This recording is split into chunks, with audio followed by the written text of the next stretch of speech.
नमस्कार दोस्तों। मेरा नाम आशीष है और मैं एक इंजीनियरिंग स्टूडेंट हूँ और मैं रुचि रखता हूँ फिज़लॉसफी जैसे सब्जेक्ट्स में। तो मुझे यार एक बड़ा इंटरेस्टिंग सा कॉन्सेप्ट मिला, मेरा बड़ा इंटरेस्टिंग से फिलॉसफी कह सकते हैं इसे, जिसका नाम है एब्सर्डिज्म। अब एब्सर्डिज्म बड़ा मुझे बेहद पसंद आया as a philosophy, as a way of thinking, as a way of चिंतन करने का एक तरीका कि क्या है। मुझे रिसेंटली पता चला कि क्या चीज़ होती है और बेहद इंटरेस्ट आया मुझे इसमें।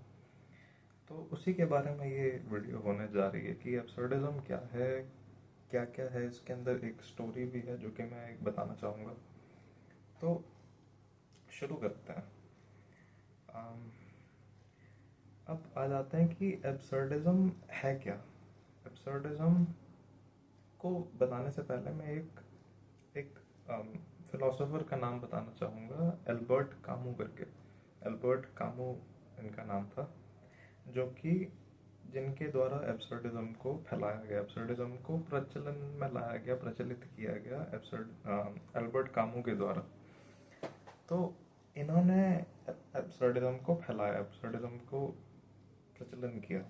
तो इनके एब्सर्डिज्म, जो कि कामों की डेफिनेशन या फिर कामों के इंटरप्रिटेशन से अगर हम देखें, जो एब्सर्डिज्म था वो रूटेड है इंसानों की जो इनहेरेंट डिज़ायर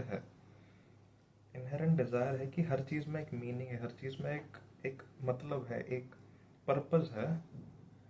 और उसके कन्फ्रंटेशन के यूनिवर्स के इनडिफरेंस के साथ, यानी यूनिवर्स के फ़र्क ना पड़ने और इंसानों की जो डिज़ायर है कि हर चीज़ में एक मीनिंग है, हर चीज़ का एक इनहेरेंट कॉज है, इनहेरेंट मीनिंग है, इनहेरेंट पर्पस है। इन दोनों के बीच में एक कन्फ्रंटेशन है, एक एक एक एक टकराव है, और वो एब्सर्डिज्म है। कामू ने इस टकराव को नाम दिया दी एब्सर्ड। अब एक जो टेंशन, एक एक तरह का दिमाग फटना जो हम रियलाइज करते हैं ये जानने में कि लाइफ का कोई इनहेरेंट मीनिंग नहीं है, कोई इनहेरेंट ऑर्डर नहीं है, कोई मीनिंग नहीं है, कोई पर्पस नहीं है। और वो जो टकराव है वो दी एब्सर्ड है। वो टकराव, वो एक जो दिमाग फटने वाली फीलिंग है कि किसी चीज़ में किसी कोई मतलब नहीं है। अगर आप रैशनैलिटी ले आओ हर चीज़ में, हर चीज़ का रीजनिंग कॉजेस सब कुछ घुस जाओ पीछे, तो यू रियलाइज कि there is no meaning, there is no inherent meaning in life, there is no inherent meaning in living, और यू नो। और एब्सर्डिज्म ये सजेस्ट करता है कि इंसान जो लाइफ में मीनिंग क्रेव करते हैं, और लाइफ जो केओटिक है और उसका अनप्रेडिक्टेबल जो नेचर है, वो लाइफ देती नहीं आपको। जो इंसान क्रेव करते हैं कि हाँ भाई हर चीज़ में मीनिंग है, और लाइफ इतनी केओटिक है, इतनी अनप्रेडिक्टेबल नेचर है, वो आपको ऑफर ही नहीं करता। इतना ये एब्सर्ड नेचर है लाइफ का। तो ये एक एब्सर्ड है कि भाई लाइफ का कोई इनहेरेंट मीनिंग नहीं है, कोई इनहेरेंट ऐसा नहीं है कि बड़ा पर्पस है, ऑर्डर है, कुछ है, नहीं है। ये एब्सर्डिज्म की डेफिनेशन है, एब्सर्डिज्म का एक तरह से इंटरप्रिटेशन है। अब इसके अंदर एक स्टोरी ले आते हैं। एक स्टोरी की बात है सिसिफस की। अब सिसिफस का बैकग्राउंड दे देता हूँ। सिसिफस एक राजा था, बड़ा ही अम, खराब किस्म का राजा था, बड़ा ही हरामी किस्म का राजा था, जो कि खराब काम करता था। तो इस राजा ने क्या किया था कि जो गॉड थे, जो भगवान थे, जियूस, ग्रीक फिलोसफी में आई थिंक जियूस को सबसे अम, अव्वल दर्जे का द गॉड माना जाता है, वो है जियूस। तो उनको छल कपट किया था सिसिफस ने 2 बार मृत्यु को झांसा दिया था। अब सिसिफस ने कुछ छल कपट किया था, आप स्टोरी जाके पढ़ सकते हो, बहुत लंबी स्टोरी है। द मिथ ऑफ सिसिफस करके किताब है बाय एल्बर्ट कामू। तो इसी के अंदर दिया गया सिसिफस ने क्या क्या किया था, और उस वजह से उसे एक सज़ा मिली। और वो सज़ा थी एक पत्थर के गोले को पहाड़ के ऊपर लेके जाना, और तब तक जब तक कि वो पार नहीं हो जाता। और सिसिफस को ये सजा मिली थी। सिसिफस जैसे जैसे वो ऊपर लेके जाता, जहाँ पे वो बोल्डर एकदम पीक पे, एकदम ऊपर पहुंचने के कगार पे होता, वैसे ही नीचे आ जाता। और ये बार बार बार बार बार बार सिसिफस के साथ होता, ये अनगिनत समय तक सिसिफस के साथ होता। अब इसके अंदर अम, अब ये कामू ने ये स्टोरी क्यों बताई? कामू ने ये स्टोरी इसलिए बताई क्योंकि ये सिसिफस का जो एंडलेस स्ट्रगल था, ये परफेक्ट मेटाफर है इंसानों की एग्जिस्टेंस के लिए। परफेक्ट मेटाफर है, परफेक्टली डिस्क्राइब करता है इंसानों की एग्जिस्टेंस, क्योंकि हम भी इसी तरह से कुछ जीते हैं। उसी पहाड़, उसी जो पत्थर का टुकड़ा है, जो पत्थर का गोला है, उसको ऊपर ले जाके फिर से वापस नीचे जाना, रोज वही जिंदगी, रोज वही रूटीन, रोज वही चीज। तो जो हमारा डेली स्ट्रगल है, डेली लाइफ है, उसमें यही है कि वही रोज़मर्रा की ज़िंदगी जिसके अंदर ऊपर वही रूटीन, वही जो बोल्डर है उसको चढ़ाना, वापस वही नीचे आ जाना, वही करते रहना पूरी ज़िंदगी। और जो सिसिफस के साथ हुआ, जो सिसिफस को श्राप मिला, जो सिसिफस को पनिशमेंट मिली, श्राप भी नहीं कह सकते इसे, एक सज़ा कह सकते हैं, सज़ा मिली, वो बेहद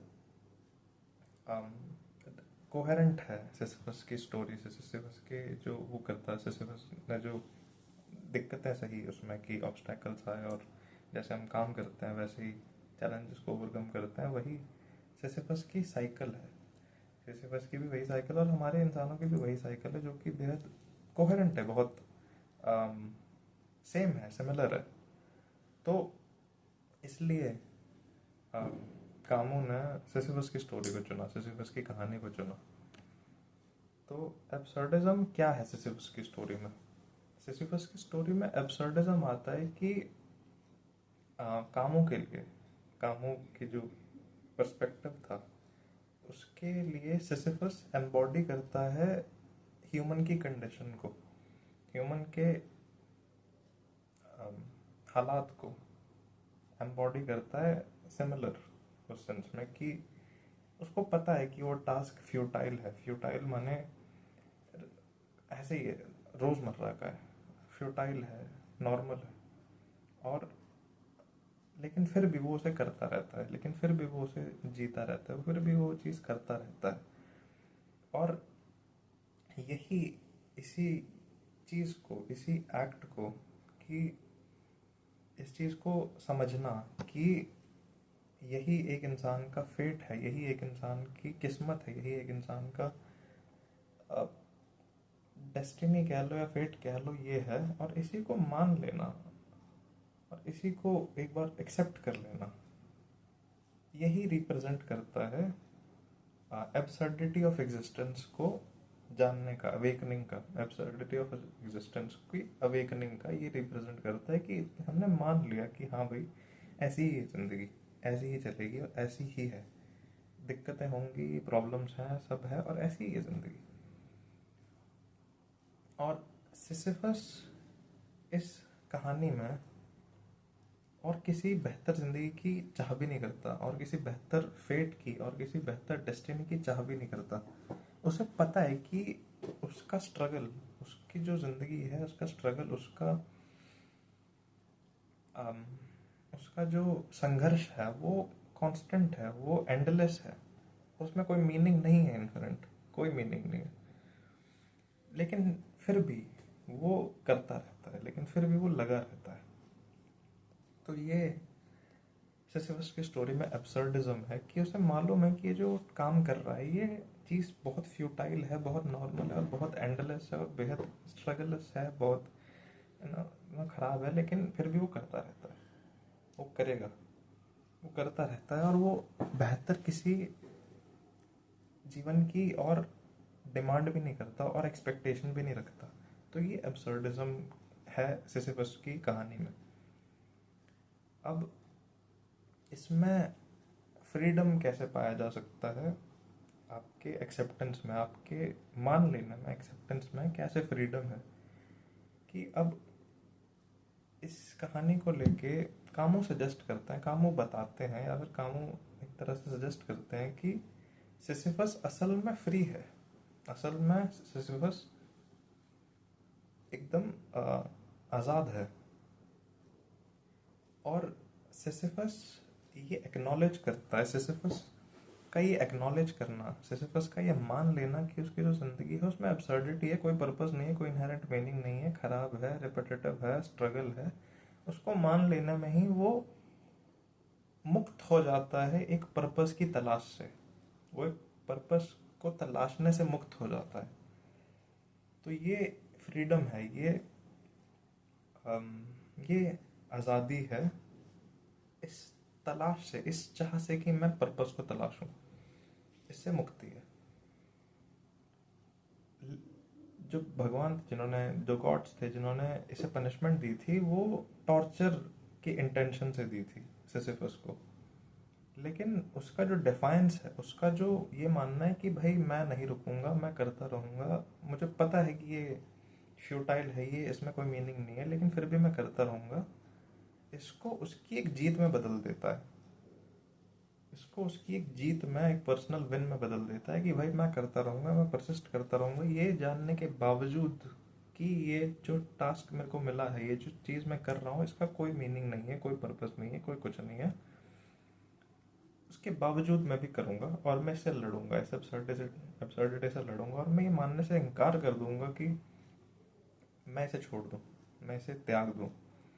अगर मैं इसे त्याग दूंगा तो एब्सर्डिज्म की जीत हो जाएगी, पर्पसलेसनेस की जीत हो जाएगी, या फिर एब्सर्डिज्म की कोई मीनिंग नहीं, उसकी जीत हो जाएगी। तो इसका लड़ना ही उसके लिए एक फ्रीडम है, इसका एक जीत है, उसकी एक आज़ादी है, उसकी एक विन है, ये ना मानना ही। अब कामू के बारे में बताता हूँ। Camus' declaration, one must imagine Sisyphus happy. अब इस ये पार्ट जो है ये बेहद इम्पोर्टेंट है, बहुत महत्वपूर्ण है, कि कामू जो बताते हैं कि सिसिफस को हमें खुश ही इमेजिन करना चाहिए। One must imagine Sisyphus happy, कि सिसिफस ने खुशी ढूंढ ली अपने उस श्राप में, अपनी उस बेड़ियों में, अपनी उस, बेड़ियां भी नहीं कह सकते, अपने उस जिंदगी में, कि उसे वही करना है जिंदगी भर, एंडलेस समय तक वही करते रहना है जो कि वो करता है। वही बोल्डर को ऊपर ले जाना है, जब वो पहुंचने वाला हो तब वो नीचे आ जाएगा, और वही उसको करते रहना है। और उसमें उसने खुशी ढूंढ ली। कामू ने जो अपनी किताब है उसमें डिक्लेयर किया, एक बड़ा ही बहुत फेमसली उसने अपना जो एंड ऐसे है वो किताब ख़त्म की है, कि one must imagine Sisyphus happy. The idea that Sisyphus' happiness come from his refusal to give into despair. कि जो सिसिफस की जो खुशी है वो आती है उसका ये मानने से इनकार कर देने में कि ये जो ये जो डिस्पेयर है ना, ये जो स्ट्रगल है, इसको मानने से ही इनकार कर देना कि स्ट्रगल है ही नहीं, ये है ही नहीं स्ट्रगल, ये इसमें ही मैं खुशी ढूंढ लूंगा। हालांकि ये वही चीज़ उसको करनी है बार बार, लेकिन मैं उसी में खुशी ढूंढ लूंगा, मैं उसी में एक अपने लिए खुशी ढूंढ लूंगा। तो उसका ये ना मानना ही कि भाई ये डिस्पेयर है, ये खराब है, ये स्ट्रगल है और ये बड़ा दुख की बात है, इसको ना मानना ही उसकी खुशी का कारण बन जाता है। और इसके बजाय कि वो इस अपने जो टास्क है, इसकी एब्सर्डिटी, इसकी पर्पसलेसनेस को अपने ऊपर हावी ना होने देने के बजाय सिसिफस स्ट्रगल में एक पीस, एक शांति प्राप्त कर लेता है। और ये जो डिफाइंस है ना, ये जो आ, मात देना है कि आ, ये जो मात देना है इस चीज़ को कि भाई ये अब्सर्ड है, इसमें कोई मीनिंग नहीं है, ये स्ट्रगल है और ये खराब है और ये दुख है, इसको इसको हरा देना ही कोर कॉन्सेप्ट है अब्सर्डिज्म का। Choosing to live fully, choosing to अपने ज़िंदगी को पूरी तरह से जीना, ये पता होने के बावजूद कि ये सब मीनिंगलेस है, ये सब मीनिंगलेस है, ये सब पर्पसलेस है, कोई पर्पस नहीं, कोई मीनिंग नहीं है, कोई कुछ नहीं है, लेकिन फिर भी मैं खुल के जीऊँगा, मैं खुल के देखूँगा, मैं खुल के जीऊँगा, मैं खुल के देखूँगा। वही करूँगा, लेकिन उसी में मैं एक अपना खुल के जीऊँगा। तो ये कोर कॉन्सेप्ट है एब्सर्डिज्म का। और उस स्ट्रगल को रिबेलियन में बदलने का भी एक अम, एक पर्सपेक्टिव है कामों का, कि सिसिफस के लिए हर एक ट्रिप जो थी, जो हर एक चक्कर लगाना था, हर एक हिल का चक्कर लगाना, वो उसके लिए एक एक्ट ऑफ रिबेलियन बन गया। अब ये रेबेलियन किस तरह, रेबेलियन का मतलब होता है कि विद्रोह, विद्रोह इज रेबेलियन।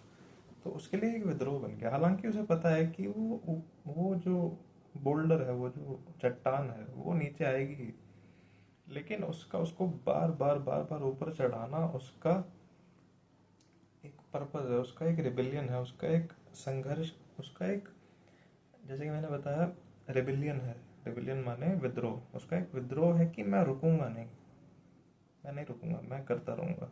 और ये मेरा, मुझे पता है ये मैं करता रहूंगा, लेकिन ये जो मेरा रेजिलियंस है, मेरी करते जाने की क्षमता है, जो मेरे करते जाने का इस कर्म को करते जाने का मेरी जो क्षमता है, दैट इज वो रेजिलियंस है। और वो चैलेंजिंग है, हालांकि चैलेंजिंग है, लेकिन कोई बात नहीं, मैं करता रहूंगा। और ये मेरी करने की क्षमता है, और ये मेरा विद्रोह है, ये मेरा विद्रोह है इसके प्रति। तो ये जो स्ट्रगल है, इसको उसने विद्रोह की तरह देखा, और इसमें उसने एक मीनिंग जोड़ लिया इस पनिशमेंट से, इस जो उसको एक पनिशमेंट मिली थी, जो उसको एक सज़ा मिली थी, उसको उसने एक अपना पर्सनल मीनिंग दे दिया कि कोई बात नहीं, मैं करता रहूँगा।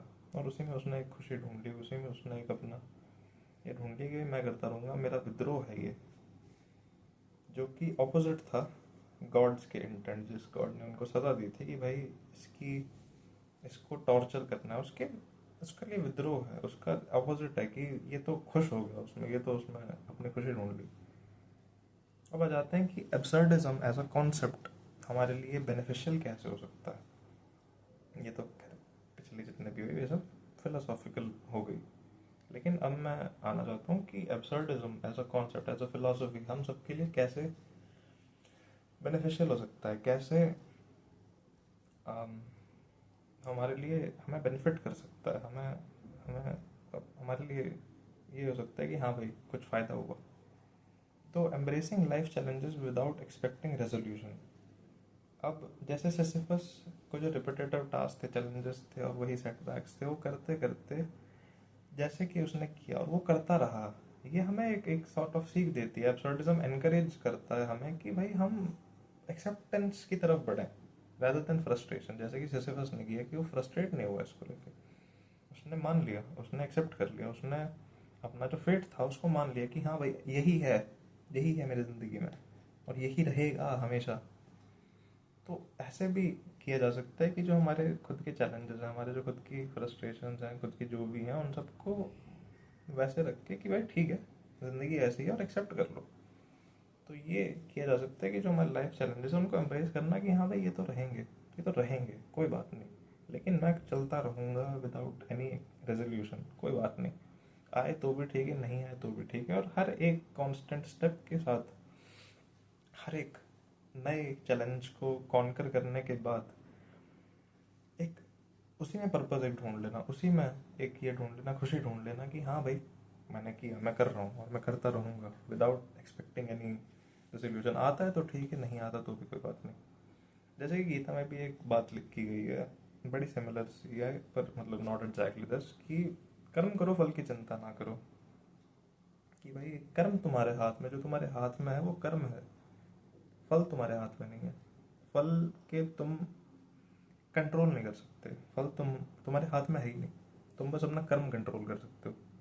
तो वो करो, उस पर ध्यान दो, वो करो। और इसमें एक जॉय लाओ, इसमें एक प्रोसेस, मतलब एब्सर्डिज्म की उसमें आ रहा हूँ कि एब्सर्डिज्म क्या सीख दे सकती है कि भाई इसमें एक जॉय ढूंढ लो अपना, कि ठीक है भाई चैलेंज है, कोई दिक्कत नहीं, लेकिन करूँगा मैं, ठीक है, कोई ये नहीं है, मैं इसमें जॉय ढूंढूंगा अपना। तो ये एब्सर्डिज्म के एक बेहद बढ़िया बेनिफिट हो सकता है। एब्सर्डिज्म का एक और बेनिफिट हो सकता है, एक और फ़ायदा हो सकता है कि भाई हमारा जो इनर रेजिलियंस है, करते जाने की क्षमता, रेजिलियंस की कोई बात नहीं, सेटबैक आ रहे हैं लेकिन करते जाने की क्षमता, उसको बिल्ड करने के लिए बेहद महत्वपूर्ण हो सकता है एब्सर्डिज्म। कि एब्सर्डिज्म ये फॉस्टर करता है कि जीतने से ज़्यादा इम्पोर्टेंट, जीतने को मद्देनज़र ना रखते हुए काम को करते जाना हमारा रेजिलियंस बनाता है। या फिर बड़े सवालों की खोज में निकलना, जो कि ज़िंदगी के छोटी मोटी चीज़ों को देख ना रखना, छोटे मोटे चैलेंजेस को ना देखना, और रादर देन कि हम जीतने पर ही फोकस करें, हम फोकस कर सकते हैं हमारे काम पे, हमारी चीज़ पे जो कि हम कर रहे हैं, और उसमें हम अपना एक पर्पस ढूंढें। और लाइफ के बड़े क्वेश्चनों के बारे में भी कोई ध्यान देने की ज़रूरत नहीं है। ये हमें पूछता है कि भाई हम एक नए दिन को नए करेज के साथ फोकस करें, एक नए करेज के साथ फेस करें, नए करेज के साथ उसका सामना करें, और किसी गारंटी के बिना, किसी गारंटी को ना रखते हुए ध्यान में। तो सिसिफस का इसमें ये है कि जो अपनी उसकी लैक ऑफ प्रोग्रेस है उसको वो अपने आप को हावी नहीं होने देता, कि ठीक है कोई बात नहीं, आज चलो पत्थर नहीं चढ़ा, लेकिन वो उसको अपने आप पे हावी नहीं होने देता। वो करता रहता है, वो चलता रहता है, वो कंसिस्टेंट है, वो रेजिलियंस है उसके अंदर इतनी ज़्यादा कि वो करता रहता है। और ये हमें एक सिखा सकती है कि हाँ भाई करते रहना चाहिए, कोई बात नहीं, कोई बात नहीं, जो भी है हो रहा है, कोई बात नहीं, हो रहा है नहीं हो रहा है, कोई रिजल्ट मिल रहा है नहीं मिल रहा है, लेकिन चलते रहना है, करते रहना है, कोई ये नहीं है। ये हमें सिखा सकती है चीज़, ये हमें एब्सर्डिज्म सिखाता है। और ये हमें एक फ्रीडम देता है, एक एब्सर्डिज्म एक हमें आज़ादी दे सकता है कि हम अपना पर्सनल मीनिंग निकाल लें किसी भी चीज़ से, कोई बात नहीं, कोई दिक्कत नहीं। एब्सर्डिज्म है, एब्सर्डिज्म की जो खूबसूरती है वो इस चीज़ में है कि ये हमें एक अलग ही तरह की आज़ादी प्रोवाइड करता है, अलग ही तरह की आज़ादी देता है कि भाई अपना मीनिंग निकाल लो, कोई दिक्कत नहीं, अपना पर्पस निकाल लो खुद से ही, जो तुम कर रहे हो उसी में। यूनिवर्स का एज सच कोई गिवन मीनिंग नहीं है, यूनिवर्स का मीनिंग एग्जिस्ट नहीं करता। हम फ्री हैं, हम आज़ाद हैं अपना खुद का मीनिंग निकालने के लिए, अपनी खुद की ज़िंदगी के लिए। और वो किसी भी तरह से हो सकता है, चाहे रिलेशनशिप में है, चाहे काम में है, चाहे क्रिएटिविटी में है, चाहे सेल्फ एक्सप्रेशन में ही क्यों ना हो, किसी भी चीज़ में, हर एक कुछ भी पर्पज हो सकता है अपनी ज़िंदगी का किसी भी तरह से। और ये हमें एक आज़ादी देता है कि हम खुद का पर्पज निकालें, खुद की चीज़ को देखें, और बेहद फ्रीडम प्रोवाइड करता है एब्सर्डिज्म की। ठीक है, इनहेरेंट कोई मीनिंग नहीं है लाइफ का, ऐसे कुछ नहीं है पर्पस, भाई हम कुछ जो कर रहे हैं बड़ा, there is some big plan for us, no, there is not, but we are free to think of it, free to make some purpose of our own, and free to give them names, everything. That's absurdism for you. जिंदगी को बाहर के किसी validation, बाहर के किसी idea से validation ना चाहते हुए जीना, और एक फ्रीडम के साथ जीना ही एब्सर्डिज्म का कोर कॉन्सेप्ट है कि भाई कोई दिक्कत नहीं है, जैसी है वैसी है, एक्सेप्ट कर लो और करो, काम करो, लेकिन और अपनी चीज़ को पर्पस दे दो, कोई बात नहीं, कोई ऐसा इनहेरेंट वो नहीं है, लेकिन खुद को दे सकते हो, खुद से पर्पस निकाल सकते हो। तो वो एक आज़ादी देता है एब्सर्डिज्म। और प्रैक्टिकल एप्लीकेशंस हो सकती हैं बेहद सारी एब्सर्डिज्म की, कि भाई क्रिएटिव परस्यूट्स में, कि एब्सर्डिज्म आपको एक क्रिएट करने का एक आज़ादी देता है कि कोई भी चीज़ फेम या सक्सेस के लिए ही नहीं बनानी चाहिए। कोई भी चीज़ कि सिर्फ फेम या सक्सेस के लिए नहीं बनाई जाती, कोई भी चीज़ बस क्रिएट करने के लिए, जो बस बन करने के लिए, बस क्योंकि मुझे मज़ा आता है, क्योंकि उसमें मुझे खुशी मिलती है, सिर्फ उसके लिए। तो उसके लिए की जा सकती है कि भाई हाँ, आ, किसी भी कोई भी चीज़ क्रिएटिवली बनाई जा सकती है without having any expectations from it, कि ये फटेगी एकदम, फेम में जो व्यूज़ आ जाएंगे खतरनाक, या जो भी, उसके बिना भी जिया जा सकता है, उसके बिना भी देखा जा सकता है, उसके बिना भी बनाया जा सकता है, और वो एक आज़ादी देगा कि भाई हमें बस वायरल होने के लिए नहीं बनाना, या जो भी नहीं करना, अब बस खुशी के लिए करना है अपने, क्योंकि हमें मीनिंगफुल लगता है। और रोज़मर्रा की ज़िंदगी में एप्लीकेशन हो सकती है कि हाँ भाई कर रहे हैं, कोई दिक्कत नहीं है, ऐसा ऐसा ये करना है और करेंगे, करते रहेंगे, जैसा है चलते रहना है। ज़िंदगी, रोज़मर्रा की ज़िंदगी जीनी है भाई, उससे भागना नहीं है, उससे एस्केप नहीं करना, भागना नहीं है, करते रहना, रेजिलियंस है। तो उस एंडलेस टास्क को करते रहना है, कोई ये नहीं, उसी में मीनिंग है तुम्हारा, उसी में तुम्हारा खुद का मीनिंग है, कोई तुम्हें बाहर से डिफाइन नहीं कर रहा, उसमें खुद का मीनिंग है तुम्हारा।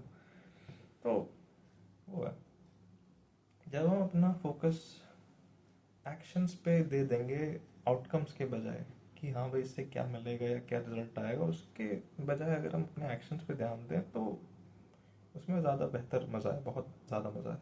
तो ये एब्सर्डिज्म का एक प्रैक्टिकल एप्लीकेशन है। जब लाइफ की हार्डशिप फेस कर रहे हो, एक और ये प्रैक्टिकल एप्लीकेशन हो सकता है कि जब आप ज़िंदगी की हार्डशिप फेस कर रहे हो तो रीजनिंग ढूंढना कोई फ़ायदा नहीं है उसमें, रीजनिंग ढूंढने का। ठीक है, रीजनिंग एक्सेप्ट कर लो, एक्सेप्टेंस इज द की।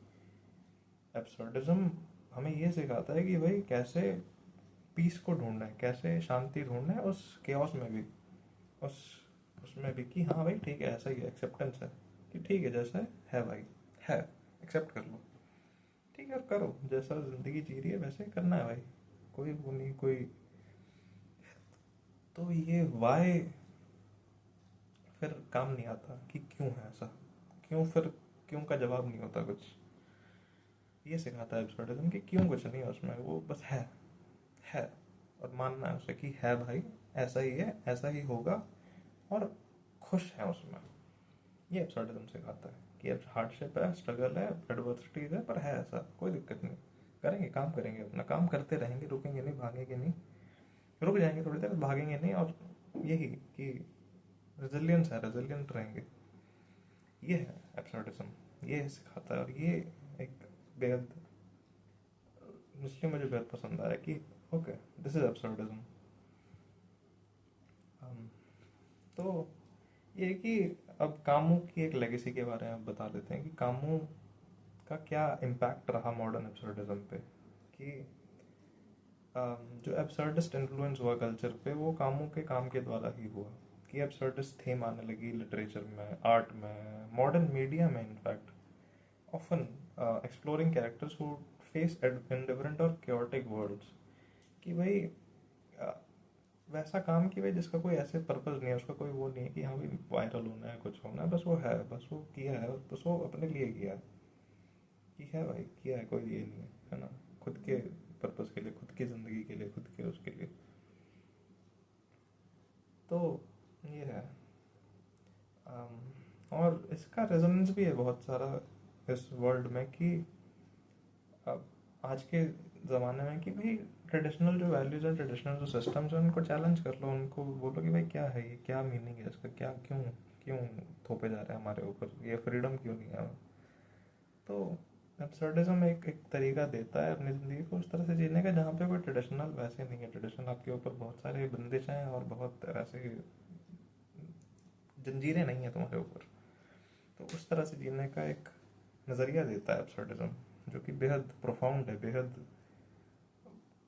दिमाग खोलने वाला है कि हाँ ऐसे जीनी चाहिए यार ज़िंदगी, ऐसे जियो कि भाई कोई कोई पर्पज़ नहीं है ज़िंदगी का, लेकिन मैं अपना बनाऊंगा पर्पज़, और मैं जो करूँगा वो मैं अपने लिए करूँगा, करता रहूँगा, और कोई उसमें वो नहीं है, कोई मुझे एक्सपेक्टेशन भी, कोई मेरी ये नहीं है कि हाँ भाई मुझे कुछ चाहिए।